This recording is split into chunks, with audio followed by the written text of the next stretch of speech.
1800 hours Pakistan Standard Time. Assalamu alaikum. This is Radio Pakistan. The news read by Daman Zaman. The headlines. The Prime Minister says Pakistan Tehreek-e-Insaf and its allied parties have the common agenda of elimination of corruption, poverty alleviation and public service. The Special Assistant to National Security says 25% airspace has been reopened for repatriation of Pakistanis stranded abroad due to corona pandemic. The National Disaster Management Authority has sent the 8th consignment of protective equipment for doctors and other paramedics to all the 4 provinces. The chairman China-Pakistan Economic Corridor Authority has dispelled the impression that the work on CPAC projects has slowed down. The foreign minister says India's Hindutva agenda and intransigence will destroy the peace and security in the region. In occupied Kashmir, the All-Parties Hurriyat Conference has expressed concern over serious threat to the lives of illegally detained Hurriyat leaders amid spike in cases of coronavirus in Indian jails. And now the news in detail.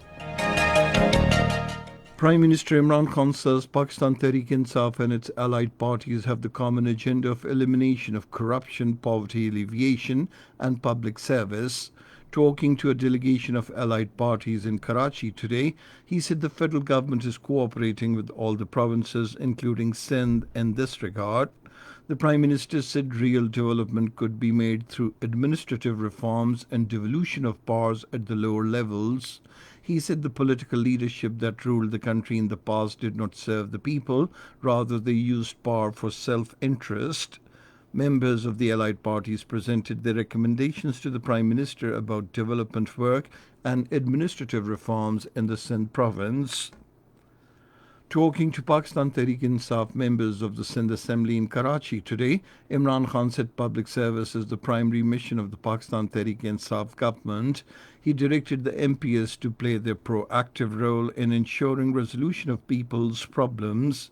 The MPs presented their proposals to further strengthen contacts between the Federation and the province. The Special Assistant to the Prime Minister on National Security, Moeed Yusuf, says 25% airspace has been reopened for repatriation of Pakistanis stranded in different countries due to corona pandemic. He was briefing the media after a meeting of the National Command and Operations Centre along with Special Assistant on Overseas Pakistani Syed Zulfikar Bukhari in Islamabad today.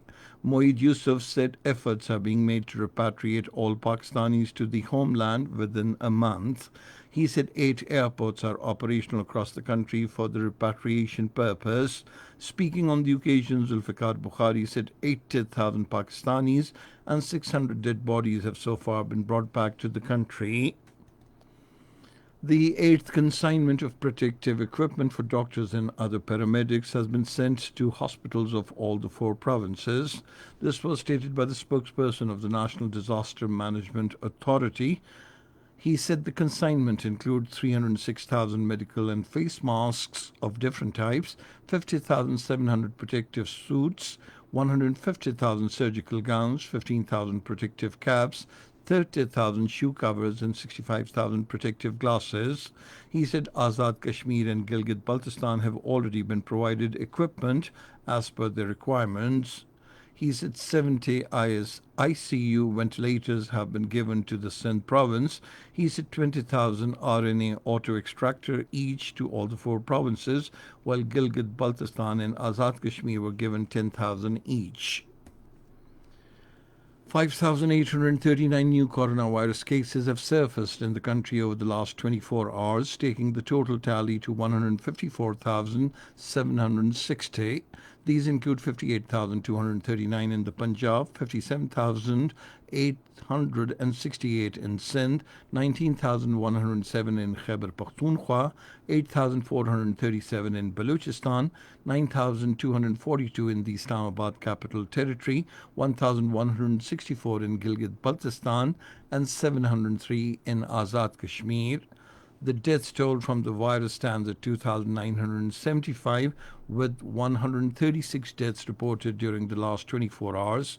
28,117 coroner tests were carried out during this period. 58,437 patients have so far recovered from the infection. The Khyber Pakhtunkhwa government has imposed smart lockdown in selected areas of 10 districts of the province to contain the spread of coronavirus. According to the details, the districts where the smart lockdown is being implemented include Peshawar, Khyber, Lower Dir, Chitral, Haripur, Mansehra, Mardan, Swabi, Bannu and Dera Ismail Khan. Meanwhile, the Balochistan government has decided to extend the ongoing smart lockdown in the province for further 15 days till the 30th of June. It was announced in a notification issued in Quetta. This is Radio Pakistan. The National Assembly continued discussion on the federal budget for the next fiscal year. Today, participating in the discussion, the Minister of State for Climate Change, Zartaj Gul, said it is for the first time that ample resources have been earmarked for the construction of water reservoirs to overcome the shortage of water. She said 118 billion rupees have been allocated for communications, and from this amount, mega projects will also be executed in South Punjab. Fazal Khan said no tax has been imposed in the budget to facilitate different segments of the society during these testing times.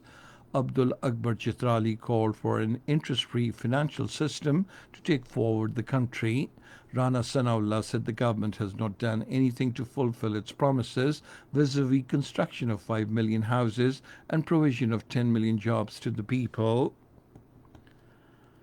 The chairman, China-Pakistan Economic Corridor Authority, retired Lieutenant General Asim Salim Bajwa, says the pace of work on CPAC projects has recently picked up and the scope of the project has been enhanced.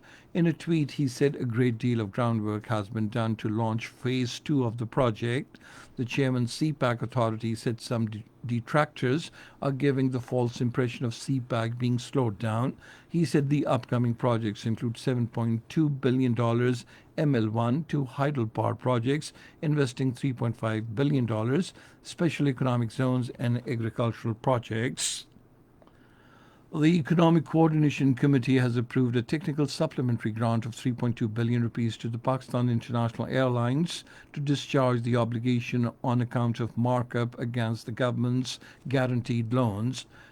The meeting of the ECC was held in Islamabad today with the advisor to the Prime Minister on Finance and Revenue, Dr. Abdul Hafiz Sheikh, in the chair. The committee also approved the handing over of Pakistan Machine Tools Factory to Strategic Plans Division. For the purpose of operationalization of Pakistan Machine Tools Factory, 500 million rupees shall be provided to the Strategic Plans Division as a loan. The ECC also approved the risk-sharing facility for State Bank of Pakistan refinance scheme to support employment and prevent layoff of workers. The scheme supports provision of credit at concessional rate to businesses that commit not to lay off workers till September this year. The Foreign Minister Shah Mahmood Qureshi says India's Hindutva agenda and intransigence will destroy peace and security in the region. In a statement today, he said China made utmost efforts to resolve the border issue with India peacefully, but India continued construction in the disputed territory, rejecting China's concerns. The minister said India's intransigence led to a spat on the 9th of this month, which turned into a bloody clash. He said over 20 Indian troops have reportedly been killed, which is an unusual incident, and this happened because of the Hindutva philosophy of the Indian government. He said China has a principled stance as 3,500-kilometer long area of Tibet and Ladakh as a disputed territory between China and India, and if India thinks that it will be able to occupy it, it will not be acceptable for China. He said if India believes that its aggressive posture will influence anyone, then it was mistaken. In occupied Kashmir, the All Parties Hurriyat Conference has expressed concern over serious threat to the lives of illegally detained Hurriyat leaders and activists amid spike in cases of infection by coronavirus pandemic in the Indian jails. In a statement, the APHC spokesman demanded immediate release of all the detained Kashmiris and cautioned that many of them were either of vulnerable age or had underlying health conditions. The spokesman appealed to the international human rights organizations to impress upon India to release the Hurriyat leaders forthwith. And finally, the weather. Hot and dry weather is expected in most parts of the country, while very hot conditions will prevail in central and southern parts of Sindh, Balochistan, Punjab, and lower Khyber Pakhtunkhwa during the next 12 hours. And that is the end of this news bulletin. For more news and analyses, log on to our website, radio.gov.pk, and you can also watch the live video streaming of our bulletins on the link facebook.com/Radio Pakistan News Official.